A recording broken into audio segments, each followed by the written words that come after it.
மிதுன ராசி அன்பு சொந்தங்கள் அனைவருக்கும் வணக்கம். எந்த ஒரு நோய் நொடியும் இல்லாம செல்வ செழிப்போட வாழ்வாங்கு வாழ உங்களுக்காக அந்த இறைவனை பிரார்த்தித்து இந்த வீடியோ பதிவை நான் தொடங்குறேன். மிதுன ராசியை பொறுத்த வரைக்கும் நவம்பர் மாதத்துல பாதி நாட்கள் ஓடிடுச்சு. இப்ப என்ன நினைப்பீங்க அப்படின்னா, மிதுன ராசியை பொறுத்த வரைக்கும் நமக்கு இந்த மாசம் ரொம்ப மோசம் இப்படிதான் யோசிப்பீங்க. ஆனா கடைசி நேரத்துல கூட நமக்கு அதிர்ஷ்டம் அப்படிங்கிறது ஒண்ணு எழுதியிருக்கும். அப்படிதாங்க. இனி வரக்கூடிய நாட்கள்ல, அதுவும் இந்த நவம்பர் மாதம் 30ஆம் தேதிக்குள்ள மிதுன ராசியை பொறுத்தவரைக்கும் நல்ல மாற்றத்துக்கு வழி பிறந்திருக்கு. அது எதனால? அத பார்த்து தெரிஞ்சுக்கலாம். மிதுன ராசியை பொறுத்தவரைக்கும் புதன் பகவான் உங்களுடைய ராசிக்கு அதிபதி. அதி புத்திசாலிங்க. ரொம்ப இக்கட்டான சூழ்நிலை, கழுத்து நெரிக்கிற ஒரு சிச்சுவேஷன் வந்தாலும் சரி, அதுலருந்து டக்குன்னு தப்பிச்சிருவீங்க. அதாவது சூழ்நிலையும் உங்களுக்கு சாதகமா மாத்திக்கூடிய அமைப்பு உங்ககிட்ட இயல்பாவே இருக்கு. இப்போ இந்த செகண்ட் என்ன யோசிப்பீங்க அப்படின்னா, கரெக்ட் தான். ஆனா, எவ்வளவு நான் புத்திசாலியா இருந்தாலும் வாழ்க்கையில தோத்து தானே போய் நிக்கிறேன். பெருசா நான் முன்னேறிலாம் போகல. முட்டாளா இருக்கிறவங்க, பெருசா அவங்களுக்கு எதுவுமே தெரியாதவங்க கூட நல்ல ஏகபோக வாழ்க்கைய வாழ்ந்துகிட்டு இருக்காங்கம்மா. இப்படிதான் மிதுன ராசிக்காரங்க இப்ப யோசிப்பீங்க. உண்மைதான், நான் இல்லன்னுலாம் மறுக்கல. ஆனா, நீங்க அத எப்படி பயன்படுத்தணுங்கிற இடத்துல விட்டுடுறீங்க. அப்புறம் பார்த்துக்கலாம். இந்த அசால்ட். உண்மை நினைச்சா கமெண்ட் பாக்ஸ்ல பதிவிடுங்க. மிதுன ராசியை பொறுத்தவரைக்கும் எல்லாமே உங்களுக்கு தெரியும். எங்க தூண்டி எங்க வரணும், எது எங்க கிடைக்கும் அப்படின்னு எல்லாத்தையும் திட்டம் போட்டு உட்கார்ந்த இடத்துல இன்ஃபர்மேஷன் அப்படிங்கிறது இவங்களுக்கு கலெக்ட் பண்ணிடுவாங்க. அதை இவங்களுக்காக, இவங்களுடைய வாழ்க்கை முன்னேற்றத்துக்காக பயன்படுத்துனது கிடையாது. அதே மாதிரி இந்த ஓவர் புத்திசாலிங்க நெறைய இடத்துல பல்பு வாங்குவாங்க. அது வந்து மிதுன ராசிக்காரர் நெறைய இடத்துல வாங்கியிருக்கீங்க. மிதுன ராசிக்கு எந்த இடத்துல வீக்னஸ் தெரியுமா? உங்கள ஒருத்தங்க புகழ்ந்து பேசிட்டா, அந்த இடத்துல வந்துட்டு சுத்தமா மயங்கிருவீங்க. எல்லாத்தையும் குடுத்துருவீங்க. அதே மாரி எல்லா விஷயத்தையும் சொல்லிடுவீங்க. இதனால தான் நெறைய இடத்துல தோத்து போய், நெறைய பணத்த இழந்து, கஷ்டப்பட்டு, அசிங்கப்பட்டு, அவமானப்பட்டு இப்பயே நிக்கிறீங்க. அப்ப யோசிச்சிருப்பீங்க. முன்னாடி எனக்கு தோணுச்சு. இருந்தாலும் பாத்துக்கலான்ற மாரி விட்டுட்டம்மா. உண்மதானே? இப்படிதான். உறவுக்காரங்களும் சரி எல்லாருமே.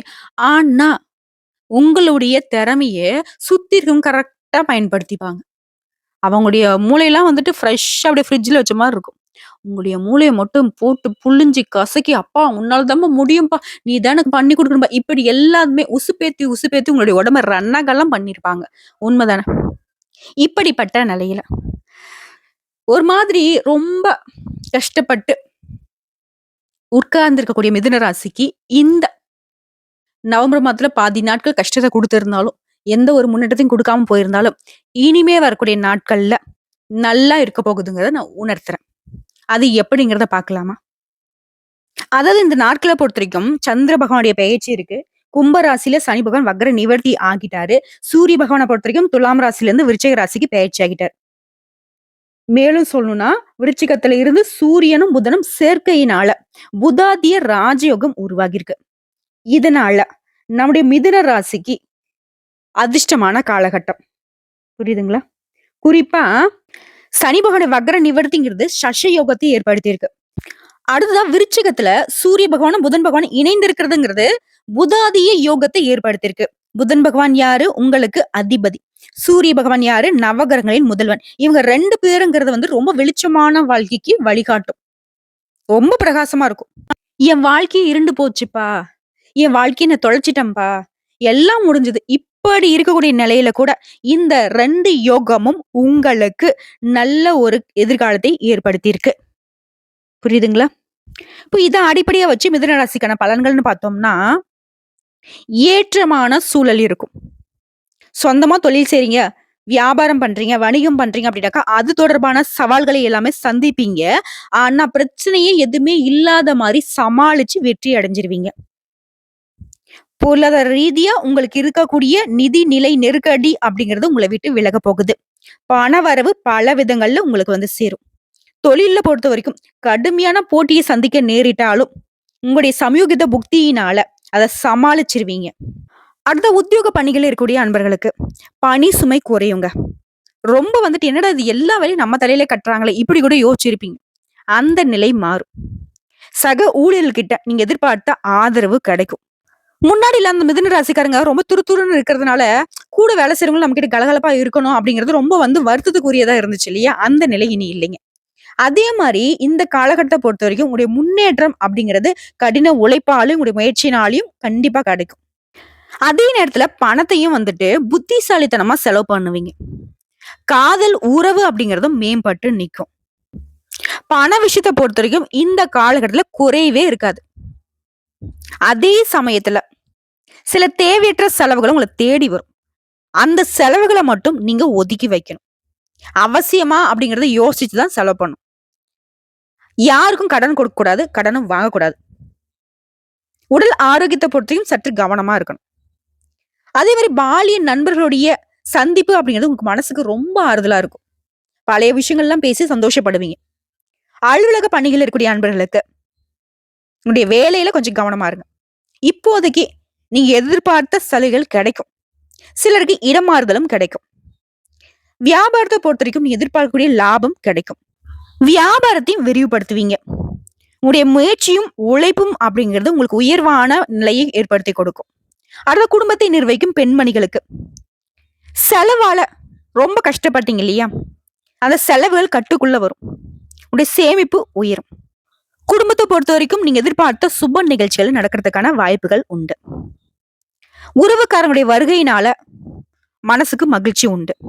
அடுத்த அலுவலக பணிகளுக்கு செல்லக்கூடிய பெண்மணிகளுக்கு அலுவலகத்துல நீங்க எதிர்பார்த்த சலுகைகள் கிடைக்கும். எதிர்பார்க்க முடியாத அளவிற்கு உயர் அதிகாரிகளுடைய ஆதரவு உண்டு. சில சூட்சங்களையும் உங்களுடைய அலுவலக பணிகள்ல இருந்து கத்துப்பீங்க. குறிப்பா அந்த காலகட்டத்துல பெண்மணிகளுக்கு அது வந்து வேலைக்கு போறவங்களா இருக்கட்டும், வீட்டுல இருக்கவங்களா இருக்கட்டும், பண விஷயத்துல கவனமா இருங்க. விலை உயர்ந்த பொருட்களை பத்திரப்படுத்தி வச்சுக்கோங்க.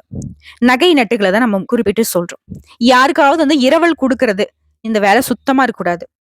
ஏன்னா நம்மளுடைய பொருளை நம்ம பாதுகாப்பா வச்சுக்கிற மாதிரி மத்தவங்க வச்சுக்க மாட்டாங்க. உடைய இலகன மனசுக்கு யார் வந்து என்ன கேட்டாலும் கொடுக்கக்கூடிய குணம் தான். இதால தான் நான் குறிப்பிட்டு சொல்றேன். ஏன்னா அது வந்து உங்களுக்கு சிக்கல்களை உண்டாக்குறதுக்கு வாய்ப்பு இருக்கு. அதே மாதிரி அக்கம் பக்கத்துல இருக்கிறவங்கள அனுசரிச்சும் நடந்துக்கோங்க. உங்களுடைய பர்சனல் விஷயத்த, குடும்ப விவகாரத்தை வெளியில வந்து பேசாமல் இருக்கிறது ரொம்ப நல்லது மிதுனத்தை பொறுத்த வரைக்கும். மத்தபடி எல்லா விதங்களையும் ஆறுதல் தரக்கூடிய விதத்தில் தான் சாதகமா தான் அந்த 2 யோகத்தினால அமைஞ்சிருக்கு. குறிப்பா இந்த காலகட்டத்தை பொறுத்த வரைக்கும் உங்களுடைய ஜாதகத்துல சூரிய பகவான் விருச்சிக ராசியில இருக்காரு, செவ்வாய் பகவான் கடக ராசியில இருக்காரு, புதன் பகவானும் விருச்சிக ராசியில சூரிய பகவானோட கூட்டணியில இருக்காரு இல்லையா? அடுத்த ரிஷப ராசியில குரு சஞ்சரிக்கிறார். சுக்கிர பகவான் தனுசு ராசியில இருக்காரு, சனி பகவான் கும்பத்திலே வக்ர நிவர்த்தி ஆகியிருக்காரு. மீன ராசியில ராகு பகவானும், கன்னி ராசியில கேது பகவானும் கிரகங்கள் இந்த சஞ்சரிப்பினால உங்களுக்கு வரக்கூடிய எதிர்ப்புகளை எல்லாமே புத்திசாலித்தனத்தால முறியடிப்பீங்க. புதனை அதிபதியாக வச்சிருக்கிறதுனால சூரிய பகவானை பொறுத்த வரைக்கும் உங்க ராசிக்கு 6ஆம் இடத்துல அமர்ந்திருக்கிறதுனால வரவு கண்டிப்பா இருக்கும். செலவுகளை கட்டுக்குள்ள வச்சுப்பீங்க. ஆனா வரவை வந்துட்டு கரெக்டா தான் செலவு பண்ணணும். திட்டமிட்டு செலவு செய்யணும். அப்பதான் பண தட்டுப்பாடு ஏற்படாம பாத்துக்க முடியும். இறைவனுடைய அனுகிரகத்தினால எப்படியாவது உங்களுக்கு பணம் வந்து சேர்ந்துகிட்டே இருக்கும். இதனால மனசுக்கு நிம்மதி ஏற்படுத்தும். வியாபாரத்தை பொறுத்த வரைக்கும் வியாபாரத்துல இருந்த சங்கடங்கள் விலகி நல்ல அனுகூலமான பலன் கிடைக்கும். சந்திர பகவான இடப்பெயர்ச்சி அப்படிங்கிறது தொழிலுக்கு ஏற்றமான பலனை கொடுக்குதுங்க. செவ்வாயை பொறுத்த வரைக்கும் 2ஆம் இடத்துல இருக்கிறதுனால விவசாயத்துல இருக்கக்கூடிய அன்பர்கள் உங்களுடைய தொழில்ல அதிக அக்கறை காட்டணும். காலம் அறிந்து பயிர் செய்யணும். அதே மாதிரி திட்டமிட்டு தாங்க நீங்க வந்துட்டு விவசாயத்தை பண்ணணும். அடுத்த வீடு மனை வாங்குவதற்கான வாய்ப்புகள் அதிகமா இருக்கு. குடும்பத்துல குதூகலம் நிலவும். புதன் பகவானுடைய 6ஆம் இடத்துல அமர்வுங்கிறது அரசாங்க பணிகள்ல இருக்கிறவங்களுக்கு அற்புதமான பலன்களை பெற முடியும். நடக்குமா நடக்காதா இப்படி நினைச்ச காரியங்கள் எல்லாமே தடையில்லாம நடந்து முடியும். சந்தோஷத்தை கொடுக்கும். மனசுக்கு மகிழ்ச்சியாக அதிக பணம் வரும். இன்னும் சொல்ல போனாக்கா அந்த பணத்தை வந்துட்டு உங்களுடைய மன மகிழ்ச்சிக்காக செலவு பண்ணுவீங்க. குருவை பொறுத்த வரைக்கும் 12ஆம் இடத்துல இருக்கிறதுனால நீண்ட காலமாக உங்களுக்கு தொல்லை கொடுத்துட்டு வந்த நோய் உங்களை விட்டு அகலும். ஆன்லைன் வர்த்தகங்கள் சூடு பிடிக்கும். அரசாங்க உத்தியோகத்துல இருக்கிறவங்களுக்கு பதவி உயர்வு கிடைக்கும்.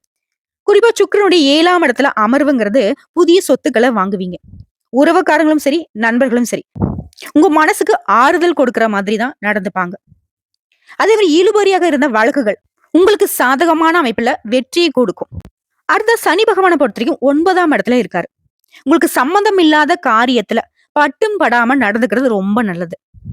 யாராவது உங்ககிட்ட ஏதாவது ஒண்ணு கேக்குறாங்க, தெரியுதோ தெரியலையோ ஓரளவுக்கு மட்டும் பேசுங்க. டீப்பா பேசுறது வேணாம். யாருடைய விஷயத்திலும் தலையிடாமல் இருக்கணும். அடுத்த ராகு பகவானை பொறுத்த வரைக்கும் 10ஆம் இடத்துல இருக்காரு. பெரிய மனுஷங்களுடைய சந்திப்பு கிடைக்கும். அவனுடைய சந்திப்புங்கிறது உங்க வாழ்க்கைக்கு ஒரு நல்ல முடிவை கொடுக்கும். அடுத்ததா கேது பகவானை பொறுத்த வரைக்கும் உங்க ராசியில 4ஆம் இடத்துல அமர்ந்திருக்காங்க. இத பொறுத்து வீடு, மனை வாங்கி பத்திரம் பதிவு செய்வீங்க. இப்ப சொல்லுங்க மிதுன ராசி அன்பர்களே, எந்த அளவுக்கு இந்த நாட்கள் எல்லாமே உங்களுக்கு சாதகமா இருக்கு? அப்படி டக்குன்னு எல்லா கிரகங்களும் உங்களுக்கு சாதகமான அமைப்புல எங்கெங்க உட்கார்ந்துகிட்டு எப்படி எப்படிலாம் உங்களுக்கு பலன்கள் கொடுக்குறாங்கிறது இப்ப பார்த்திருக்கீங்களா? தெளிவா இருக்கா? சந்தோஷமா இருக்கா? இப்படிதான் அடுத்தடுத்து வரக்கூடிய நாட்கள் உங்களுக்கு இருக்க போகுது. உங்களை பொறுத்த வரைக்கும் அதிர்ஷ்டமான நிறம் அதிகமா கருப்பு நிறத்தை பயன்படுத்துங்க. அதிர்ஷ்டமான எண் 5. என்ன மேடம் கருப்பு பயன்படுத்துறதா? எங்க வீட்டுக்கு ஆகாது அப்படின்னு நினைச்சீங்கன்னா, வெண்மை நிறத்தை அதிகமா பயன்படுத்துங்க. அப்படியே அதுக்கு ஆப்போசிட் கலர். ஆனா கருப்பு பயன்படுத்தினா என்ன அப்படின்னாக்க, உங்களுக்கு இப்ப இருக்கக்கூடிய கஷ்டங்கள், நஷ்டங்களுக்கு எல்லாத்துக்கும் காரணம் வந்துட்டு கண் திருஷ்டி. அது உங்கள விட்டு விலகி போகணும்னு நினைச்சா கருப்பு அதிகமா பயன்படுத்தணும். அதுக்காக தான் இந்த கலரை நம்ம ரெக்கமெண்ட் பண்றோம். மேலும் இந்த காலகட்டத்துல நீங்க வணங்க வேண்டிய தெய்வம்னு பார்த்தோம்னா, நடராஜ பெருமாள். பெரியவங்க ஒரு வார்த்தை சொல்லுவாங்க. அட நமக்கு ஒரு கஷ்டம்னு சொல்லிட்டு கோயிலுக்கு போனா நம்மளுக்கு பிடிச்சது அங்க போய் டங்கு டங்குன்னு ஆடுதுப்பானுவாங்க. அப்படி உங்க வாழ்க்கையில என்ன பிரச்சனைகள் இருந்தாலும் சரி, இந்த நடராஜ பெருமாளை வழிபாடு செய்வதன் காரணமா அந்த பிரச்சனைகளை நீங்க ஒழிச்சு கட்ட முடியும். அதற்கு இவருடைய வழிபாடு பலன் கொடுக்கும். இந்த காலகட்டத்தை பொறுத்த வரைக்கும் உங்களுக்கு அதிர்ஷ்டத்தை தரக்கூடிய எண்கள்னு பார்த்தோம்னாக்கா 6, 9.